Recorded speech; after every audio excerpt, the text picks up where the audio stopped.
What you're about to see is a real-life story, taken from the files of the police racket and bunco squads, business protective associations, and similar sources all over the country. It is intended to expose the confidence game, the carefully worked-out frauds by which confidence men take more money each year from the American public than all the bank robbers and thugs with their violence. Captain Braddock. Captain Braddock. Ready. Working with the racket squad, I've arrested every type of swindler. And I've even had to handcuff ghosts. But I'm getting ahead of my story. I call this particular file Heaven for Sale. And that's exactly what the swindlers try to sell. An imitation bit of heaven. Contact with the hereafter. One rainy day a short time ago, a middle-aged man came into my office. Captain Braddock. Yes. Oh, want to get rid of these wet things? Thank you. Miserable weather, isn't it? Yes, I don't mind the rain. Fact is, I don't mind much of anything lately. You sound as though you're having a little trouble. Sit down, won't you? Thank you. Now, what can I do for you? Captain, I suspect I made a fool of myself. We all have at one time or another. What's your brand of mistake or mistakes? About a year ago, I gave my daughter Mary a convertible for her birthday. What she really wanted was a diamond necklace that had belonged to her mother. By giving her the car instead of the necklace, I caused her death. A horrible accident.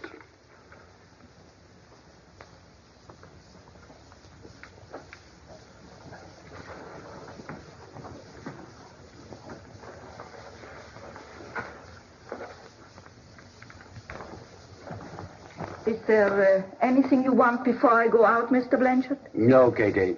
Well, more wood on the fire, maybe? Don't bother. I'm going to bed soon anyway. May I say something? Of course. I can't stand it any longer, seeing you like this, grieving all the time. It's been nearly a year now. I can't help it, Katie. I keep blaming myself. If only I hadn't given Mary that car. But it doesn't do any good to reproach yourself. Let's not talk about it, shall we? By the way, this is the third night you've taken off this week. Where have you been going? I hope you'll understand. I have been attending seances. I thought it might be possible to contact Mary at a spiritualist meeting. I wanted to find some way to console you. Sit down, Katie. You know, I don't take much stock in that kind of thing, Katie, but tell me about it. Well, I didn't believe it myself at first, but now I haven't any doubt. I saw spirits materialized with my own eyes. How much did it cost? They said you could give anything you want for a donation. Most people gave $2, so I did too. Just throwing your money away. Oh, no, it was worth it. The medium was marvelous. She put her husband in a trance. They brought spirits into the room. I saw them myself, white and radiant. And they knew some of the people there. Actually talked to them. You're not going to tell me that Mary's spirit was among them? Well, no. But I asked Mr. and Mrs. Carpin if... Who are they? The mediums. I asked them if they could materialize Mary, and they said they would try. They said it would be easier to reach her if you were present. At what price? Oh, they didn't say anything about money. Oh, Mr. Blanchard, why don't you come along and see for yourself if there is anything to it? I'm afraid I'd only be disappointed, Katie. But imagine, Mr. Blanchard, just imagine how wonderful it would be if you could see and talk to Mary's spirit. Very well. Just out of curiosity, I'll take you. Wait till I get my hat. Good evening. Well, I wouldn't miss this for anything in the world. Hello. He'll be with you in a moment. Good evening. I see you've brought a guest. Yes, this is Mr. Blanchard, my employer, Mr. and Mrs. Carpin. Good to have you with us, sir. Thank you. It's a pleasure to meet you. So nice of you to come. I understand you accept donations. I don't want to accept anything on your first visit. But it's about time for the meeting. We'll get chairs for you. Come right on in.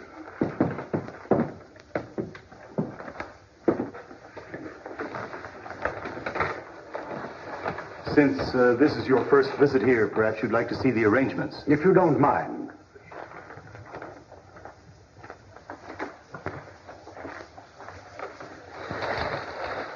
Step right in, Mr. Blanchard. We want you to satisfy yourself that everything is above board. The spirits that choose to favor us materialize in here. As you can see, no living person can get through this screen. Why, Mr. Blanchard, you appear somewhat skeptical. You're determined that no trickery is going to take you in. But everything so far looks all right, doesn't it? And Mr. and Mrs. Carpin seem like such a sincere, honest couple. Careful, Mr. Blanchard. In spite of yourself, you're beginning to weaken. Not much, to be sure. And yet you're willing to be shown. It looks all right to me. Thank you. This way, please.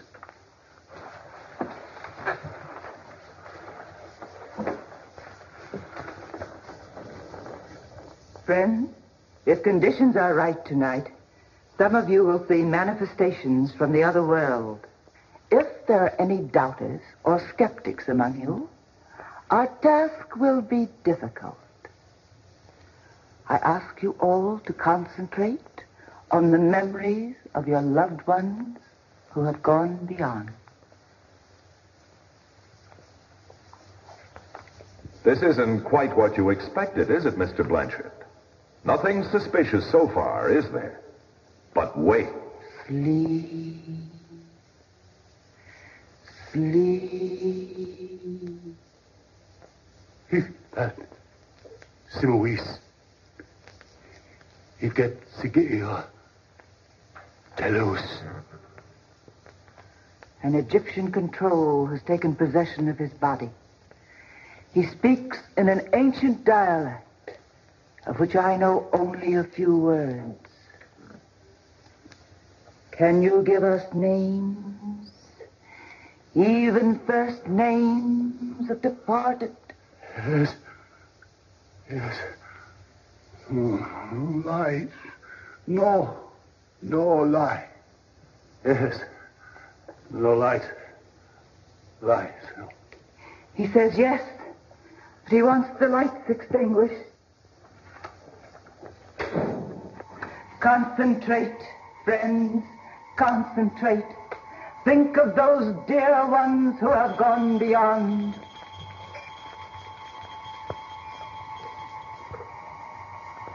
Dad, I'm here. This is Grace. Does anyone here know a Grace? Is her father present?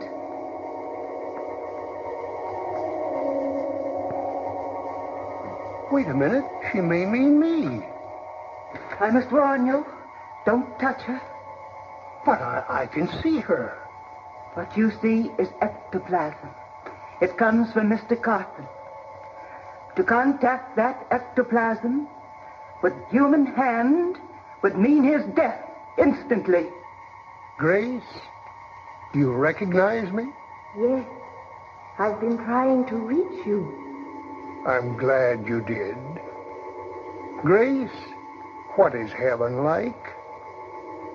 Peaceful, like a lovely garden. I've often wondered what it was like. Father, I have a friend near me. She's trying to get through to someone here. Her name is Mary. My daughter says there's a Mary trying to reach someone. Ask her if it's Mary Blanchard. Yes, that is her name. But she can't get through. She'll keep trying.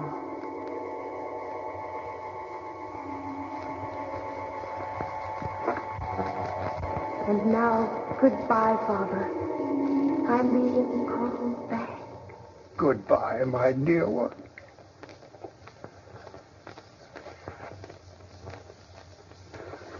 Friend, I regret the contact with the spirit world has been broken. The control has left Mr. Carson. He is coming out of his trance.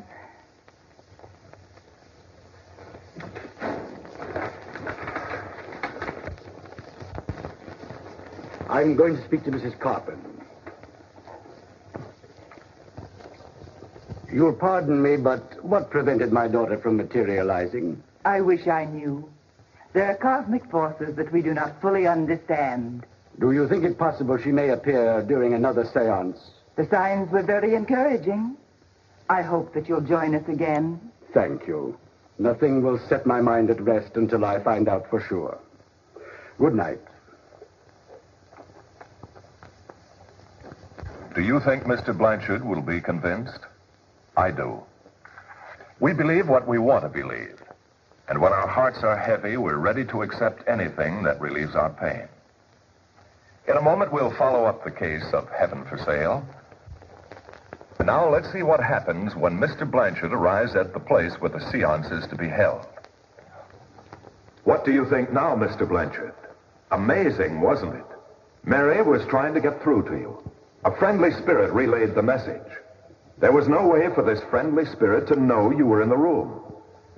So here you are, back again the following night, wondering if Mary will be able to break the mystic bonds that separate her from you. Look, Mr. Blanchard, look. What do you see? Your heart is pounding. Chills race up and down your spine. Mary,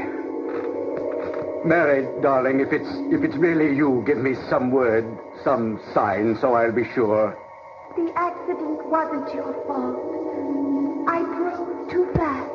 Is there anything you want, anything I can do for you? Yes, there is something. What is it, darling? Anything you want, anything? Mother's diamond necklace. Are you sure? Can you wear it there? Of course, Dad. Heaven's no different than earth, only more beautiful. All right, precious, you shall have it. Thank you, and goodbye, Daddy.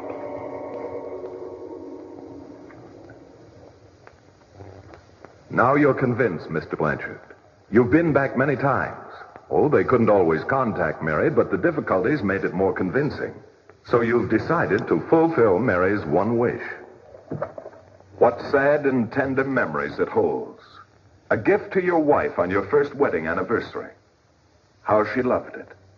And when she was taken from you, you put it aside for Mary. Your conscience hurts because you didn't give it to Mary on her birthday. You gave her a new car instead. But you have a chance to atone now, Mr. Blanchard. Although in another world, Mary still wants that necklace. Are you ready now, Mr. Blanchard? Yes, Katie.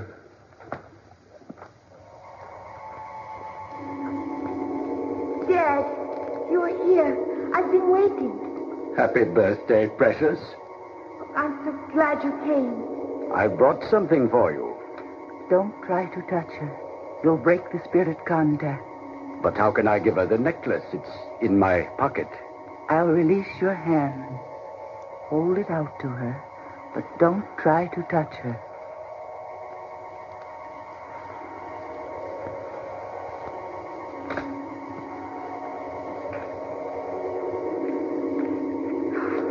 Dad, it's gorgeous.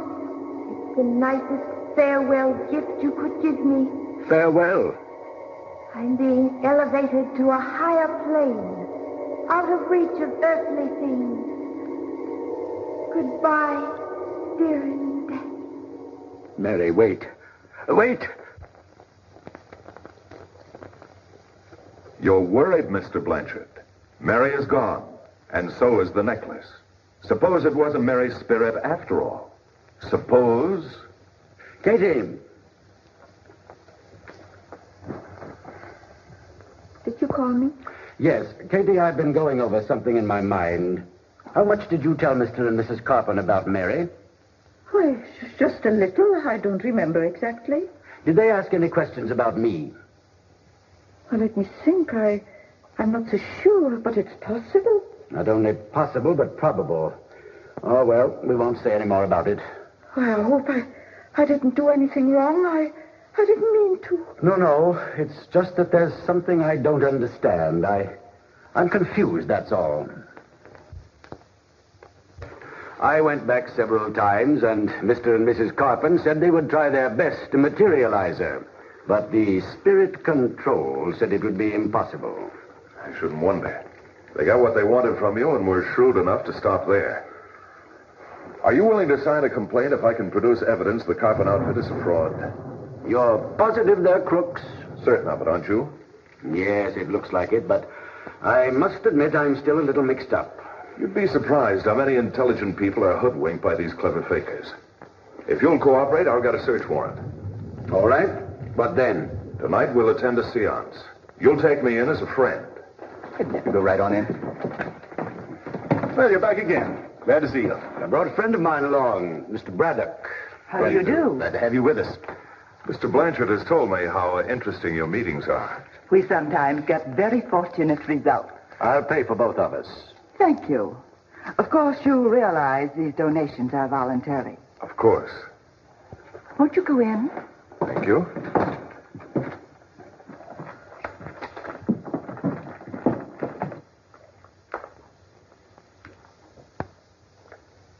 Friends, we will do our best to contact the spirit world tonight. And I hope there will be some manifestations. When Mr. Carpenter is in a state of trance, a friendly spirit control has taken possession of his body. This spirit acts as a guide to bring other spirits among us.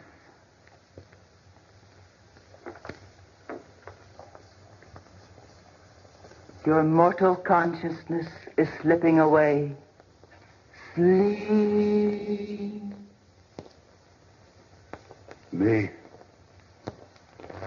Me Chief Kuoku. We are about to begin. An Indian spirit control has taken possession. Once it was an Egyptian.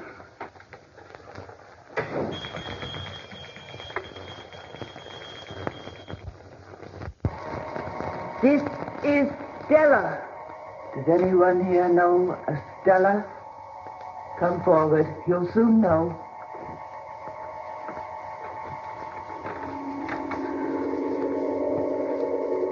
Was your last name Reynolds? Yes, dear sister. Have you seen Mother?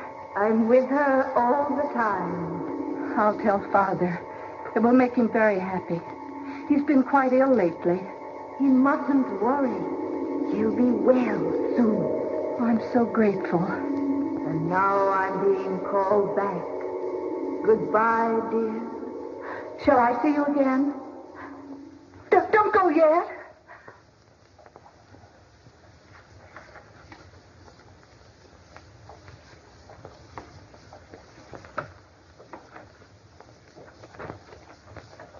Somebody's been asking for me.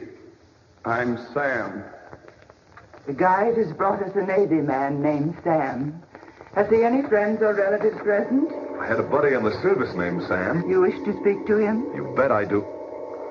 It's a strong grip you have, Mrs. Carpenter. Don't try to free your hand. Don't try to touch the spirit. If you do, Mr. Carpenter will die instantly.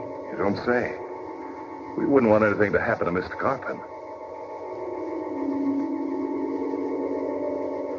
Sam, do you know who I am? Why, Skipper, of course. I'm happy you're here. We're all very happy. But what's my name? Your name is... But I always just called you Skipper. You're antagonizing the spirit.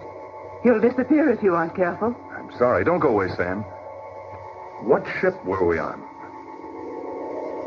Sam, don't you remember? It was in the Battle of Leyte Gulf. A destroyer was bombed. You died in my arms. Now I remember. I thought you would. But there's one little hitch, Sam. What, Skipper? I was never in the Navy. I was in the Air Force. You're breaking the spell. And you're breaking the law, Mrs. Carpenter. I'm Captain Braddock of the Racket Squad. Blanchard, turn on the lights. Open the door.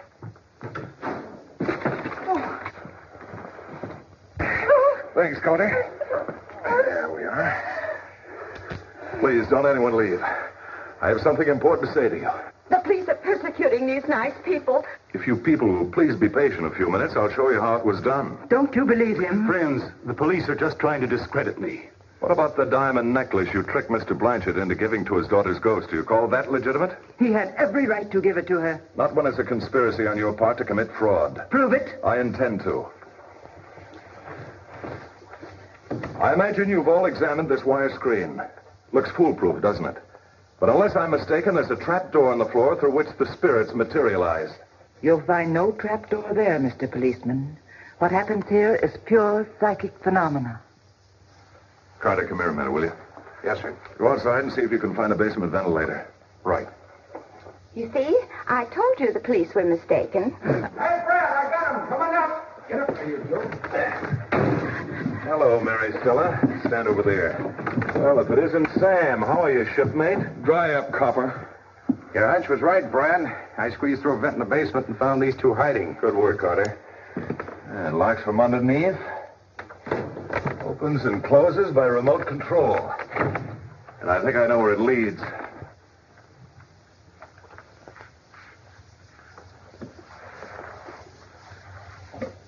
Oh, here we are.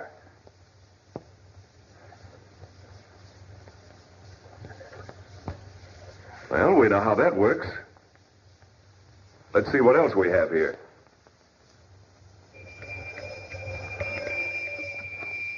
In the darkness, the direction from which sounds come is deceptive. And that's how our magic trumpet appeared. It's covered with ordinary phosphorus. Why, that cheap crooks, they had me believing that Tommy rocked. People who are bereaved are the chief victims of this racket. Let me give you a little demonstration of how it was done. Sergeant Carter, take Mary Stella into the alcove.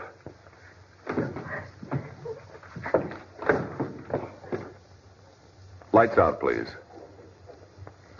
A small rheostat controls that light, which brings our friendly spirit into being. She's wearing gauze treated with luminous paint. That's your so-called ectoplasm. Lights, please. And that's how they took you in. Just a minute, Sam. You shouldn't interrupt like that, Sam. I hadn't quite finished. Come over here, young lady. Mr. Blanchard, would you mind joining us? What did you do with the diamond necklace he gave you? Don't answer him, Blanche. Oh, so your name is Blanche, not Grace or Mary or Stella. You understand a serious charge involves you, don't you? If it's any of your business, I hocked it. What did you do with the money? I split it with Mr. and Mrs. Carpin. Shut your mouth, you silly little fool. What's the difference? They've got us, haven't they? My poor child, what got you into a dishonest thing like this? Money, Pop. Just plain hard cash from suckers like you. It's easier than working for a living. Take them away, Carter. Mediums in this case went to prison for fraud, along with shipmate Sam and his girlfriend who liked diamonds. Mr. Blanchard was able to get his necklace back, in which he was more fortunate than other victims. But don't think that this cruel sham could only happen to the other fellow. If you get into the clutches of mediums, it could happen to you. I'm closing this case now, or rather the courts will, but there'll be others, because that's the way the world is built. Remember, there are people who can slap you on the back with one hand and pick your pocket with the other. And it could happen to you.